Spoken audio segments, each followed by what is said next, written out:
Assalamualaikum warahmatullahi wabarakatuh. Rekan-rekan sekalian, para guru, para tenaga pendidik, para kepala madrasah, alhamdulillahirabbil alamin, bersyukur hari ini kita berjumpa lagi dengan Excellent Channel. Channel yang berupaya untuk menyajikan persoalan-persoalan kependidikan khususnya di bidang kemadrasahan. Oke, rekan-rekan sekalian, memasuki tahun pelajaran baru, kita nanti akan dihadapkan pada satu persoalan persiapan para guru dan kepala madrasah untuk dapat melaksanakan satu kegiatan dan pembaruan di dalam pendidikan, yakni terlaksananya pembelajaran berdiferensiasi, di mana untuk dapat melaksanakan pembelajaran berdiferensiasi ini, itu salah satunya memahami tentang karakteristik peserta didik yang akan mereka didik. Rekan-rekan sekalian, sesi ini kita akan membicarakan asesmen diagnostik non-kognitif yang akan kita berikan kepada peserta didik, yang biasanya akan dilaksanakan ketika kita memasuki tahun pelajaran baru. Rekan-rekan sekalian, tes diagnostik ini itu diperlukan oleh para guru untuk mengetahui kondisi psikologis gaya belajar peserta didik, di mana unsur psikologi untuk sosial, unsur gaya belajar peserta didik itu masing-masing distintif. Tidak ada satupun peserta didik yang memiliki karakteristik yang sama. Mereka memiliki perbedaan, dan tentu saja hal ini harus dapat diketahui oleh guru yang akan memberikan pembelajaran.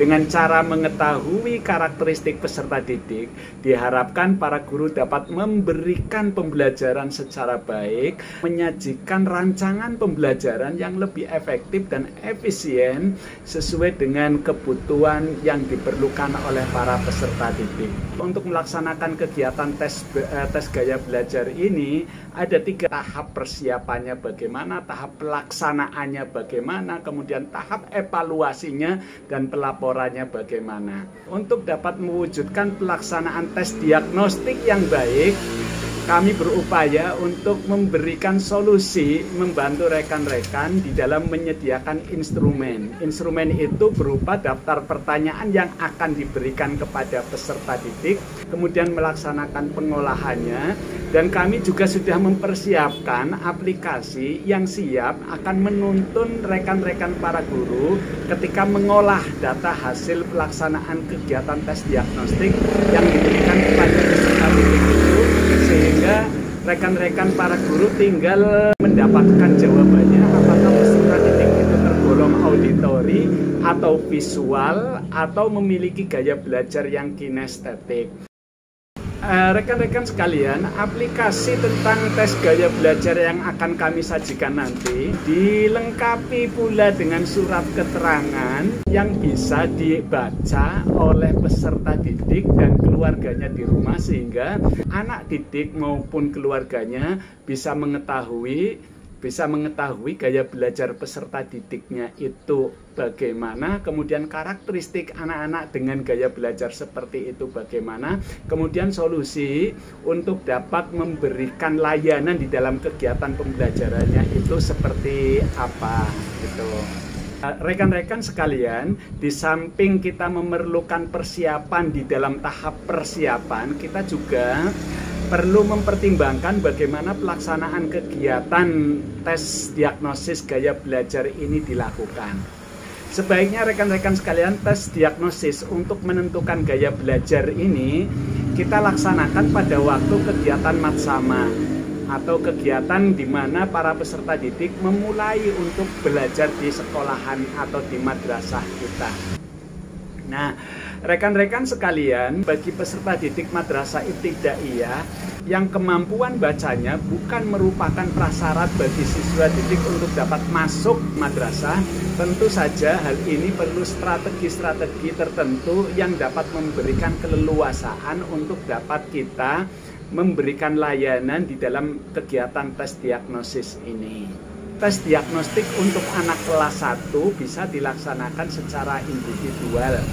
Misalnya anak-anak kelas 1 itu kita layani satu persatu, kita bahasakan pertanyaan-pertanyaan tentang aspek psikologis yang tersedia di dalam tes diagnostik ini dengan bahasa mereka, sehingga mereka dapat memahami dan mampu memilih untuk menunjukkan sikap mana yang tepat untuk mereka. Inilah pentingnya tes diagnostik gaya belajar ketika rekan-rekan guru akan melaksanakan pembelajaran berdiferensiasi. Oke rekan-rekan sekalian, tanpa berpanjang lebar, berikut adalah daftar pertanyaan, kemudian matrik pengelolaan hasil tes diagnostik yang telah kita lakukan kepada peserta didik, sampai kepada surat keterangan yang dapat kita berikan kepada peserta didik yang kita nilai. Oke rekan-rekan sekalian, berikut adalah aplikasinya.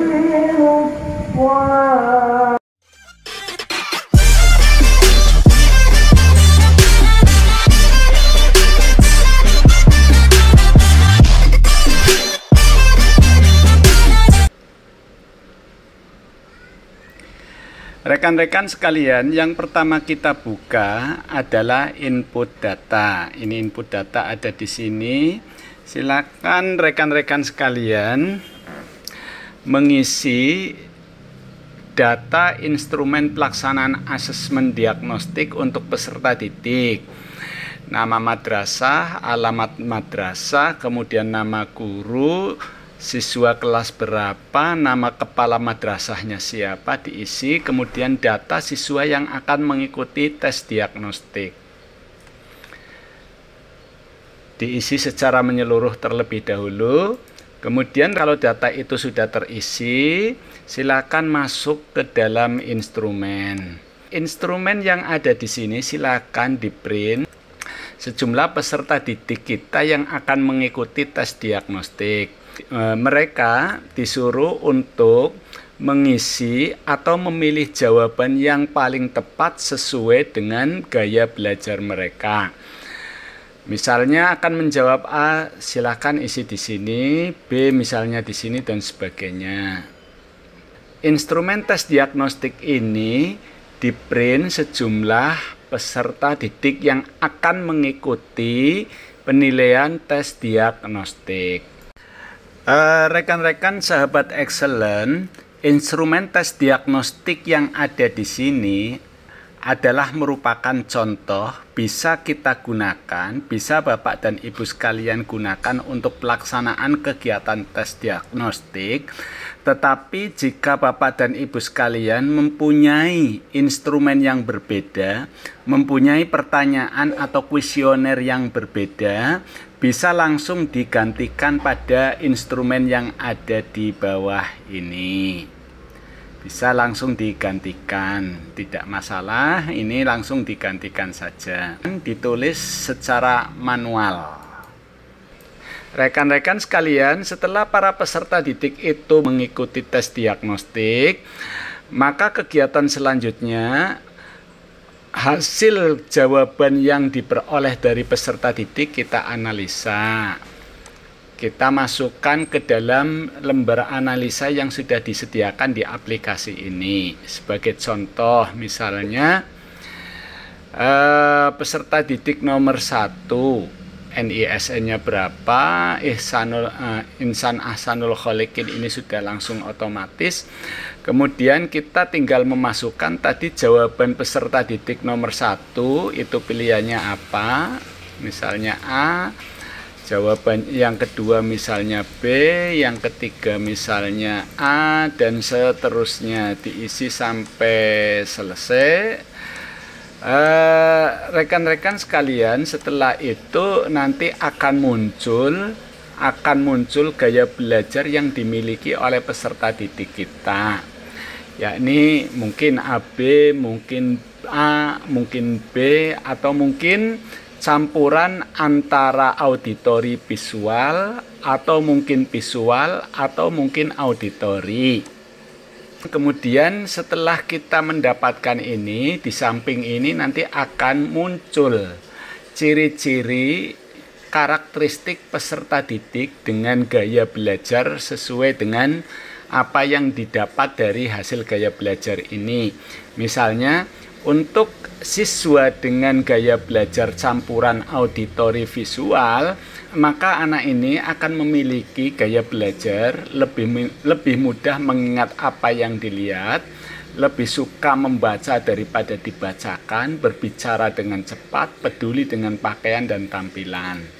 Kemudian ada rekomendasi untuk para guru dan orang tua tentang bagaimana kegiatan pembelajaran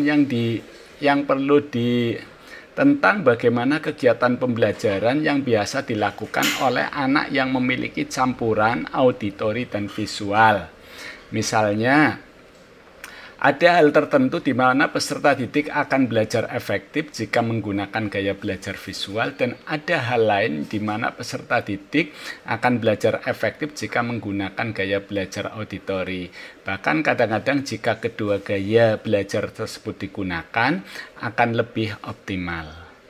Terhadap anak yang memiliki gaya belajar visual, maka di sini juga sudah ditunjukkan ciri-ciri anak yang memiliki gaya belajar visual adalah lebih mudah mengingat apa yang dilihat dibandingkan dengan apa yang didengar.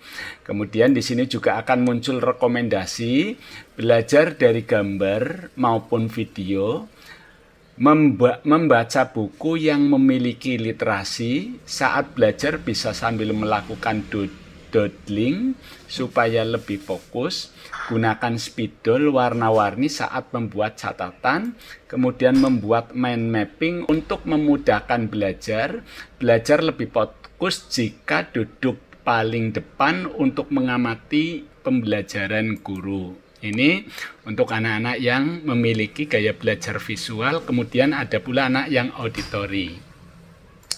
Rekan-rekan sekalian, kemudian di samping hasil analisa, kita juga memiliki hasil asesmen diagnostik yang sudah siap cetak dan akan kita jadikan sebagai dokumen kita.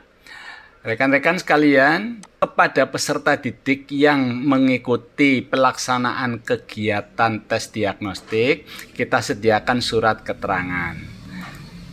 Ini adalah bentuk surat keterangan yang akan diberikan kepada peserta didik yang mengikuti tes diagnostik.